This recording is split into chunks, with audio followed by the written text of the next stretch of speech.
The Invisible Coup is Peter Schweizer's latest book. It's the #1 book in the world, according to Amazon, which they would know. And I just finished it on the way in today, right before the show started. I finished the book in its entirety, and it is a fascinating read. Peter, you've done it again. I can't believe you keep finding all this stuff. Unfortunately, as usual, this classifies a bit as a horror book because so many of the things are so inexplicable that we're doing in this country. But I want to talk about the big premise here is that what we're witnessing is not just the great replacement. That's way too polite of a way to put what's going on. We're seeing countries around the world subvert the United States of America by exploiting our immigration system. And we're going to talk about some of the specific countries, but just opine on that premise, please. Yeah, I mean, we've been having a very important debate in this country on immigration, and the debate, Alex, has been largely about, the effect that it has on our economy and wages, violent crime, the effect it has on our culture. All those things are important, but I think we're missing a really large piece of this, that sealing the border, which Donald Trump has done, which is, I think, crucially important, doesn't really address. And that is the simple fact of the matter that foreign actors, foreign governments like China, Mexico, and foreign organizations like the Muslim Brotherhood have weaponized immigration. They are actually using it as a form of civilizational warfare against us. That's not hyperbole. That's actually something that these individuals themselves have said. Leaders of these countries, leaders of these movements have said. So we have to take them at their word, and we have to understand the methodologies that they're using and how they really mean to use this effectively as a Trojan horse to undermine the United States. Yeah, that's exactly right. And I want to start with some of the countries. Let's take some of them piece by piece. Mexico is a really fascinating portion of the book, partially for me as a Los Angelino, because you really, I think, put some important vocabulary around what's happened in my home state as well as other states in the Southwest, which is it's a reconquista. It's not just that they're coming here to benefit from the American economy. They're pretty open that what Mexico is doing, particularly the left that's run Mexico for the last couple of administrations, they are trying to subvert America and actually take back parts of the United States of America. It's really happening. Yeah, no, it sounds like this crazy theory, but let me just read two brief quotes to you. These are from senior Mexican government officials. This is from a government report in December of 2024 by Mexican President Sheinbaum, one of her closest aides. Quote, "We already know that the Mexican population in the United States reaches 39.9 million. We Mexicans are reclaiming our territory." Or this one from a very powerful senator in Mexico. He's a member of the Morena party, the ruling party. He sits on the very powerful National Defense Committee. This is what he says, quote, "Mexicans are in our territories. California, Nevada, Texas, Utah, New Mexico, Arizona, Kansas, Oklahoma, Colorado, and Wyoming. We're going to take back the territory that was stolen from us." Now, it might be easy to dismiss this as just kind of, hyperbole by these officials, but they actually do have an apparatus in the United States that is working towards this. They have a huge network of consulates in this country. I was shocked about this, Alex, when I uncovered it. Great Britain and China have 6 and 7 consulates in the entire United States. Mexico has 53. And what I expose in the book is that these diplomats that work at these consulates are not only involved in organizing some of the violent anti-ICE protests and other protests taking place, they're also meddling in our politics. So they are actively pursuing this. Whether they actually think that California or New Mexico are going to become states of Mexico, that's not really the issue. They believe that they are already exerting sovereign control in the United States, and they're doing so through this network. And I think there's ample evidence that demonstrates they're correct in saying that. Yeah, I agree. And I always was fascinated with Antonio Villaraigosa, who those of you who are listening in LA, well familiar to you, was someone who was mayor here of LA. He ran the DNC, and he was the leader of a chapter of a group called Mecha, which their whole mission is to basically give back parts of California to the United States. He led that group, and we elected him to all sorts of different things, and he could be the governor one day.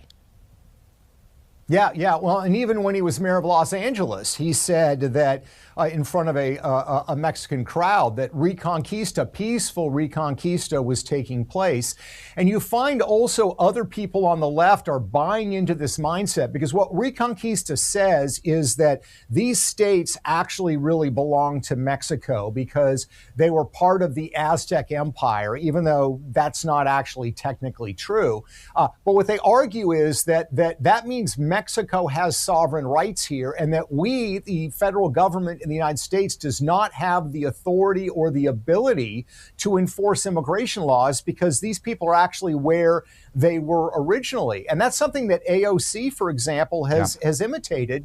And what they've also done, Alex, is they've created this network of elected officials. There are Mexican senators and Mexican members of the chambers of deputies that actually live in the United States, serve in the Mexican parliament, and they are supposed to represent Mexicans living inside the United States, which is a major invasion of our sovereignty. Cuba, they're using people like bullets in the United States, flooding the country with drugs and bad guys, all while enriching themselves. They're decaying our society. This was Castro's mission. How do you do on it? So this was the Mariel boat lift in 1980, and to me, this is a very interesting and fascinating example of how this unfolded initially and has inspired a lot of what we've seen. The Mariel boat lift was viewed by a lot of people as kind of this humanitarian gesture where all these people were fleeing Cuba, and Jimmy Carter said, we're going to welcome them with open arms, to which Fidel Castro said, well, then we're going to fill their arms with human excrement. I won't use the word that he used. And so he viewed this as a weapon. And it had a massive effect because this not only led to a lot of violent criminals coming into the United States through the Mariel boat lift, it also led to a lot of intelligence assets, a lot of political networks infiltrating the United States. And this was sort of a test run for what we see taking place today from a lot of Latin American countries. And they look back at the Mariel boat lift as an example of success. It should be noted, by the way, that, Alex, in the early 2000s, the federal government did a study looking at the Mariel boat lift, and they concluded that it was behind Pearl Harbor and 9/11. It was the third most powerful, successful attack against the United States ever conducted. The difference being, we went after Japan after they bombed Pearl Harbor. We went after Al-Qaeda after they took down the World Trade Center. The problem with immigration as a weapon is there's nobody to attack. And that's the brilliance of this strategy. Exactly. And we'll talk about why this stuff was effective in the next segment, Peter, and how they've gotten away with this for so long. But I got to get to China now. And this is the supervillain of the book is always going to be China in this regard. They've exploited the system in such offensive ways. Peter, we're training their pilots. Why are we doing that? Give us the details. Yeah, I mean, this is an example, again, of exploiting our open immigration system and failing to recognize what's going on, which is the weaponization of immigration. China has a pilot problem. They need 5,000 pilots a year, civilian and military, roughly 2,500 of each. They can only train 1,250 in their own country. So what they've done is they have outsourced it, and they are using student visas to bring pilots to the United States who are being given basic flight training here. Once they go back to China, the best pilots will then get advanced military training. And these will be pilots that would be, God forbid, facing our pilots if there was a conflict against the United States. A clear example of weaponization of migration, and the fact that we allow this to go on is shocking to me. One way that China is subverting our country is with birth tourism, which you break down in detail. And we are intentionally not tracking birth tourism as a country. Explain the concept, and are we doing anything to keep an eye on it? Yeah, here's the problem with birth tourism. Birth tourism, of course, is this idea that if you are born in the United States, it doesn't matter if your parents are here illegally, if they were here on vacation, that you become a U.S. citizen. And our federal government does not keep track of these statistics. We have zero idea how many people have become U.S. citizens courtesy of birthright citizenship, because we never list on the birth certificate the nationality of the parents. So we don't track it. Well, the Chinese government has looked at this, and they believe that every year for the past 13 years, roughly 100,000 Chinese nationals have been born in the United States. They are born here, they're granted citizenship at birth, they go back to China, where they are raised in the CP system. Their parents are members of the elite, the military, the intelligence community, the Chinese Communist Party. When those citizens, and I'm going to put that in air quotes, when those U.S. citizens turn 18, they're going to be able to vote. They're going to be able to contribute to political campaigns. They're going to be able to apply for government jobs. So this is a And Peter, you write in the book at 21, they can start bringing their parents. That's right. That's right. So it's not just the roughly million or more that we exist. You're looking at least two in addition to that. And by the way, Alex, there are examples in the book that I cite from government reports. There are some Chinese military officers, senior military officers, that don't have one, they don't have two, they have three children. Who are all you US tracked citizens. One example where there was over a dozen connected to a single CCP connected official, a dozen children in the United States? Yeah. They're using the surrogates for this. Yeah, this is the other issue, right? You've got the birthright citizenship, then you've got surrogacy, where effectively Chinese officials rent a womb in the United States. They find a surrogate mother. They donate the sperm. The woman becomes pregnant. She's a U.S. citizen, primarily in California. She's paid, say, $50,000 to carry the child. The child is born here to an American parent in the United States, given birthright citizenship. Then that child is sent back to China. There's one individual that the Wall Street Journal highlighted just a couple of weeks ago. One gentleman from China close to the CCP, Alex, more than 100 children born this way, U.S. citizens. You write that in flights from LA to Beijing, the first class can look like a nursery because there are so many surrogate children who are being flown, born in the United States, birthright citizenship, flown in the United States, flown to China. They get educated in CCP schools. They learn how horrible America is. And when they're 21, not only can they come back, they can come back with their family. Absolutely crazy stuff, unacceptable. The Invisible Coup is the book, the biggest book in the world. If everyone reads this book, the world will change for the better. Peter Schweizer is with me. We'll be right back. Peter, I want to talk about how all these horrible things that you've laid out in the book, the way our immigration system is being used as a weapon, weapons of mass migration is what's happening in this country. I want to talk about why this is the case, and I want to look at the politics of it. But first of all, the sentiment. We are, in general, America, a decent people. I think we're a giving people. I think we're an empathetic people. And I feel like this is what's so cynical about this whole thing, is that's what's being exploited here. The fact that we want to treat people decently, that we know that we're privileged and we want to share that with the rest of the world. And that's what these bad actors, both foreign and domestic, have used against us. No, I think you're exactly right. I would add to that list also, unfortunately, that Americans are often naive when they're dealing with these foreign actors. I mean, look, I think generally speaking, I mean, people want to see immigration at some level. We can debate what that should be. I'm the child of immigrants, but we have an image that the immigration taking place now is similar to the immigration of 50 or 100 years ago, and it's just not. What you have is foreign actors like Mexico and China who are not only manipulating and gaining the system for their political advantage, you also have domestic political actors who see the political benefit of mass migration, even though there might be these terrible additional costs and manipulations by these foreign powers. This really began in the 1990s. The Clinton administration in 1996, Bill Clinton's up for re-election. They do some research and they find out that new citizens at that time are voting 85% for Democrats.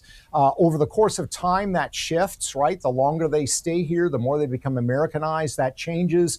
Future generations, it becomes more 50-50. But that's 40 years down the road. They come to realize that new immigrants are voting heavily for Democrats. So what they do is they start manipulating the citizenship process. And in 1996, they basically discard hundreds of thousands of criminal background checks.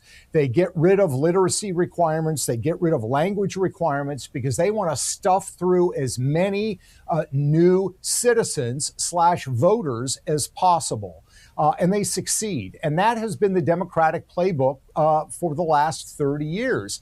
In fact, the 3 biggest years for naturalizations of new citizens in the United States, where they ram them through and they ignore criminal background checks, et cetera, were in 1996, Bill Clinton's reelection, 2012, Barack Obama's presidential reelection, and 2024, which was Joe Biden's attempted reelection. So they see the political benefits of this. It's short term, and they want to ignore purposely the deleterious, terrible effects that a lot of this immigration is having and the manipulation that foreign powers are engaging in. A few of the little scooplets in the book, INS, the Immigration Nationalization Services, knew they were making a voter mill for the Clintons. You have an explosive quote on that. Nothing was done, obviously. It was encouraged by the Democrats. Alejandro Mayorkas was trying to eliminate a program to stop visa fraud. He was actually trying to make it easier to visa fraud. You highlight how the EB-5 visa program may have been created specifically to funnel money to the Clintons. And the Biden administration knew they were letting in criminals and were at a minimum did nothing, maybe even encouraged it. Peter, this stuff is just so revolting and horrifying. What is the path back?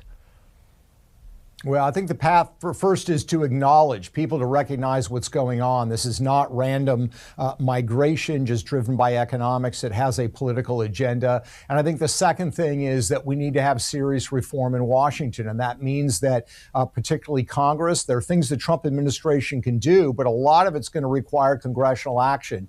And they've got to deal with this. Voter fraud is a big issue everybody's concerned about. We need to be concerned about citizenship fraud. Right now with the Trump administration, it's not an issue, but I will guarantee you if a Democrat becomes president again, one of the first things they are going to do is loosen the citizenship requirements, ignore criminal background checks on applicants because they want to have these new voters. And we simply can't allow that to happen in our country anymore.